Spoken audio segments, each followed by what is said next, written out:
저희가 조사를 해보니까 MBK가 인수한 기업들이 대부분 다 부실화가 됐어요.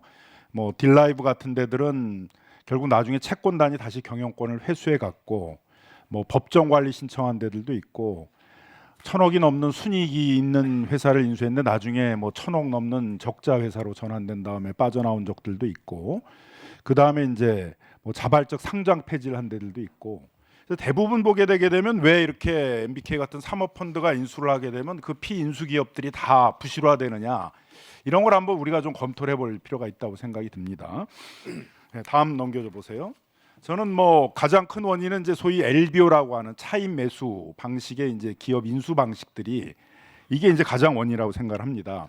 이번 이제 홈플러스 같은 경우 인수를 할 때도 그 MBK 같은 경우에 2조 2천억은 이제 자신들이 펀드를 조성해 가지고 자금을 조달했는데, 5조 정도는 이제 어떻게 보면 홈플러스의 재산인 부동산이나 다른 재산들을 이제 담보로 해가지고 차입해가지고 인수자금들을 마련을 했고, 그다음에 홈플러스가 이제 채무자가 되는 그런 상환전환 우선주 같은 거로 한 7천억 정도 조달한 것으로 이렇게 알고 있습니다. 그러니까 결국은 이제 그 자기가 조달한 자금들은 한 30%밖에 안 되고 한 70% 정도를 이제 그런 홈플러스의 어떻게 보면 자산이나 홈플러스가 나중에 채무 부담을 하는 그런 방식으로 인수 자금들을 조달한 거예요.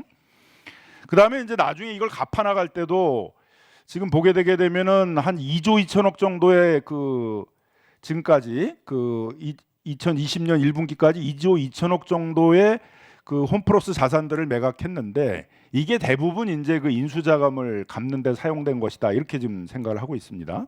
그 노조 사무국장님, 보통 이렇게 노조에서는 이렇게 지금 파악을 하고 있는 거죠? 네, 그렇습니다.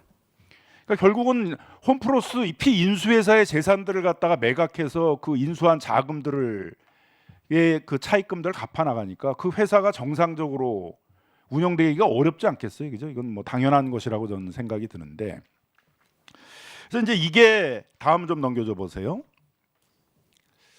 그래서 이렇게 이제 우리 대법원에서는 피인수회사의 자산을 담보로 하거나 그 피인수회사가 그 채무를 담당하는 그 채무 명의로 차입을 해가지고 인수자금을 쓴 경우에는 이제 다른 반대급부가 없으면 배임죄에 해당된다, 이런 이제 판결을 한 적도 있는데, 그래서 아마 이제 홈플러스 쪽에서는 아니죠, MBK 측에서는 1조 원의 그 투자를 해서 하겠다, 이렇게 이제 약속을 했었었는데, 그 사무국장님 이 1조 투자했다고 생각하십니까? 그렇지 않습니다. 뭐 그 거의 지금까지 1조에 대해서 하나 투자한 것도 없는 거죠. 네, 그렇게 알고. 그러니까 아마 배임죄를 피하기 위해서 1조 투자한다, 자기들도 반대급부를 낸다, 이렇게 얘기를 해놓고 실제로는 이제 전혀 투자도 하지 않은 상태를 했다고 보여집니다. 그리고 그렇게 하고서는 이제 결국은 우량 점포들을 다 매각하고 또 신규 점포에는 투자도 하지 않고, 이러니까 홈플러스의 경쟁력이 유지될 수가 없잖아요, 그죠? 재산은 계속 없어지고 신규 투자는 하지 않고, 그런 회사가 정상이 될 수 있겠습니까? 그러니까 이거 이미 이런 이제 그 LBO라는 인수 방식을 처음부터 계획할 때 그 MBK 같은 경우에는 홈플러스를 정상적으로 운영하겠다는 것보다는 자신들은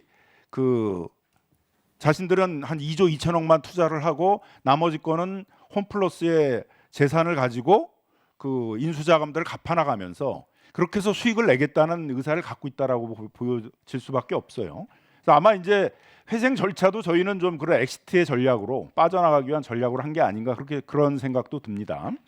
그러니까 예를 들면 여기서 7조 2천억 중에서 3조 6천억만 팔아도 MBK 입장에서는 자기들이 든 돈들이 2조 2천억밖에 안 되니까 나머지 한 1조 정도의 수익을 내고 나갈 수 있는 구조예요. 홈플러스는 다 망가지는 상태가 되지만, 이런 방식으로 이제 기업을 인수해서 운영을 하다 보니까 앞에 본 것처럼 그 MBK가 인수한 회사들이 대부분 다 뭐 법정 관리, 적자 전환, 상장 폐지, 이런 식으로 해서 다 망가질 수밖에 없는 구조가 된다, 이렇게 생각을 합니다.